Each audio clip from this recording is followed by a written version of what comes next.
One Piece é uma obra rica em detalhes e mistérios, e por isso seu fandom é uma fábrica de teorias e discussões.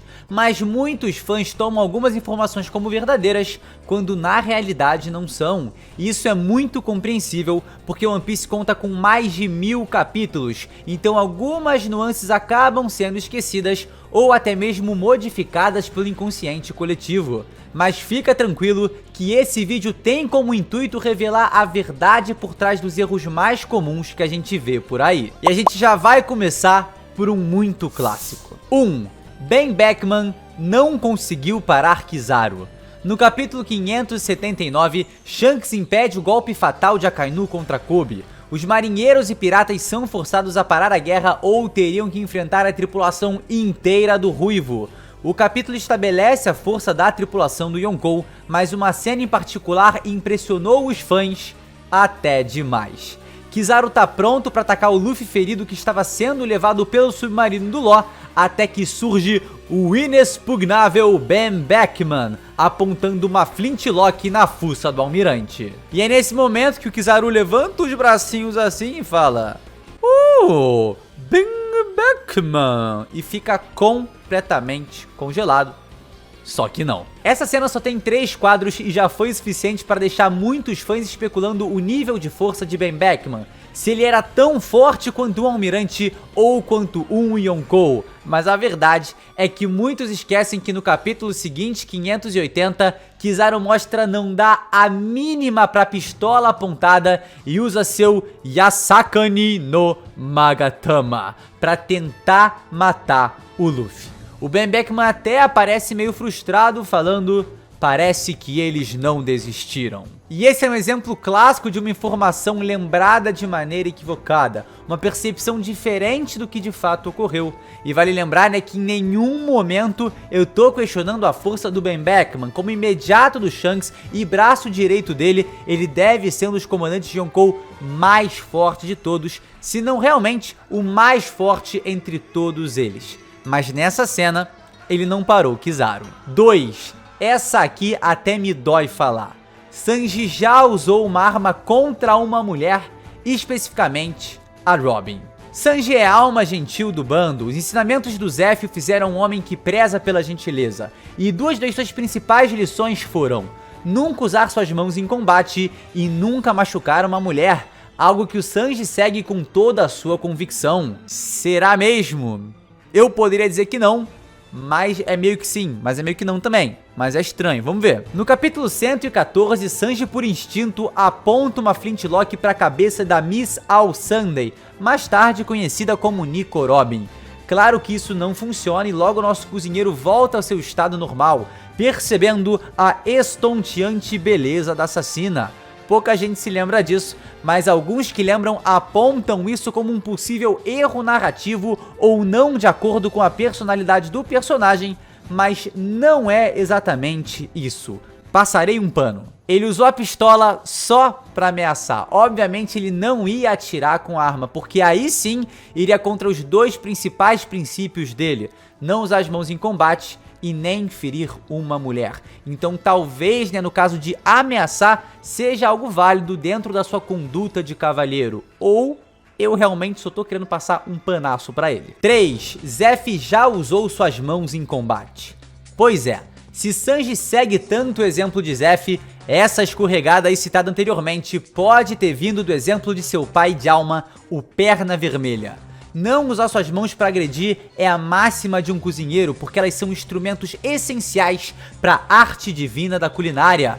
Mas, fazendo seu papel de criador, de pai, ele segue o princípio máximo da paternidade, que a gente conhece muito bem. Não faça o que eu faço, faça o que eu digo. E pimba! Toma-lhe uma safanada na fuça pra ficar esperto. Zeff solta a mão na cara do Sanji no capítulo 67. Ai, ai, ai. A hipocondria. 4. Oficialmente, Katakuri não possui a fruta despertada. Essa é de maluco.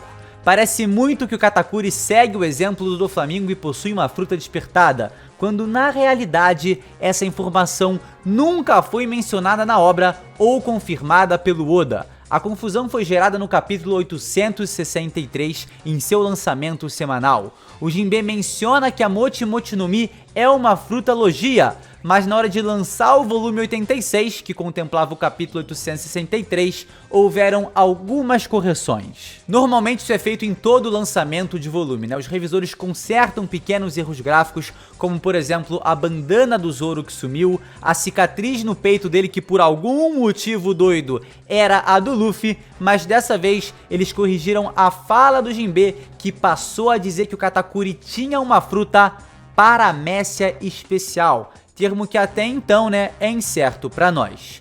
Esse tipo de fruta é algo que não foi explicado ou descrito como uma fruta despertada, mas que muitos presumiram que sim, gerando esse mito quase incontestado pelo fandom. E pra mim isso é algo que faz bastante sentido, né, porque ela segue influenciando o ambiente igual a Hito no Mi do Doflamingo. Então mesmo não tendo uma menção oficial ao despertar da Mochi Mochi no Mi, eu, pelo menos, vou continuar me referindo a ela como despertada pelas capacidades que o Katakuri mostrou. Pelo menos, né, até que me provem o contrário. E assim, né, por mais que não tenha sido dito diretamente que tenha a fruta despertada, cara, os poderes que ele demonstra são de uma fruta despertada. Então, dá pra chamar de fruta despertada. 5. A recompensa de Dragon nunca foi a mais alta. Pelo menos nunca foi confirmada mais alta, porque ela simplesmente nunca foi revelada. Essa aqui, né, a grande maioria dos grandes fãs já sabem. Dragon, o líder do exército revolucionário e principal inimigo do governo mundial, possui uma recompensa de... ninguém sabe, só o Oda. A recompensa do Dragon ainda é um dos grandes mistérios a serem revelados em One Piece, mas pode ser que seja a mais alta de todas, só que isso nunca foi confirmado. E se a gente pensar na recompensa dos comandantes revolucionários e na recompensa do segundo no comando do exército revolucionário, que é só, né, só entre aspas, 602 milhões de berries, talvez a recompensa do Dragon possa ser menor do que esperamos. Ou simplesmente não, pode ser realmente a maior de todas. 6. Dragon nunca foi dito como o homem mais procurado do mundo. Na verdade, isso é um erro de tradução, onde o correto seria o pior criminoso do mundo ou o criminoso mais terrível. Muitos fãs costumam chamar o Dragon de o homem mais procurado do mundo como se essa alcunha existisse, mas na realidade ela nunca foi mencionada na obra, nem pelo Oda em algum databook ou entrevista. Mas é fácil interpretar que ele é o homem mais procurado do mundo se ele é o homem mais perigoso do mundo. Se ele é o mais perigoso, faz sentido que ele seja o mais procurado, pelo menos pra mim, né? Inclusive, é dito que as recompensas são dadas aos personagens pelo seu grau de periculosidade, então faz sentido que o criminoso mais perigoso do mundo tenha a recompensa mais alta do mundo. Só aproveitando aqui a oportunidade loucamente, eu chutaria em exatos 5 bilhões de berries. Por que eu disse isso? Eu não sei, não faço a menor ideia. Eu tô sentindo o cheiro dessa recompensa no ar. 7. Oficialmente, Zoro não é o imediato do Luffy. No capítulo 723, por uma tradução em inglês não oficial, Bartolomeu se refere ao Zoro como imediato do bando, mas no original é diferente. Ele diz que o Zoro é o imediato do bando e também o braço direito do Luffy, mas tudo isso é em sua própria opinião. Ele tá simplesmente fanboyzando por aí e dizendo o que acha através de sua perspectiva de fã. Algo que muitos leitores interpretam exatamente dessa forma, o Zoro sendo o imediato do bando e o braço direito do Luffy. E como Bartolomeu é a representação de um fanboy dentro do universo de One Piece, essa sacada do Oda foi simplesmente genial. 8. Kobe não é um contra-almirante. Quando o capítulo 956 foi lançado na Shonen Jump, o quadro de introdução do personagem o descrevia como um contra-almirante, algo que trouxe uma grande surpresa para os fãs, né, por ser um salto tão repentino de rank. Não que o promissor marinheiro não o mereça, o Kobe é sim incrível, mas esse é um posto bem alto e enquadra pessoas como, por exemplo, o X-Drake, antes de se disfarçar como pirata. É óbvio que o Kobe vai conseguir alcançar o posto de almirante, mas subir ao cargo de contra-almirante em tão pouco tempo seria meio desproporcional, né? Logo, no lançamento do volume 95, esse erro foi corrigindo, tornando o Kobe um capitão. Que só pra deixar claro, são 2 postos abaixo do contra-almirante. A gente tem capitão, comodoro, contra-almirante, vice-almirante, almirante e então almirante de frota. 9. O Mamaco do Mihawk não existe. No capítulo 592, Oda introduz os Human Drills, babuínos que copiam comportamento humano e que viveram em uma ilha vítima de um violento conflito. Por isso, eles possuem grandes habilidades com armas, os tornando oponentes perfeitos para o Zoro treinar durante o time skip. No anime a gente tem um vislumbre desse treinamento, né? O espadachim tem um combate intenso contra os mamacos e um deles até ousa copiar o seu estilo de 3 espadas. Meus queridos, que ousadia desse filho da... E quando você acha que não tem como ficar ainda mais doido, surge o Mamaco Final Boss, o babuíno colossal que copiou o comportamento do Mihawk, que possui até mesmo o Momoyoru, só que sem ser Kokuto.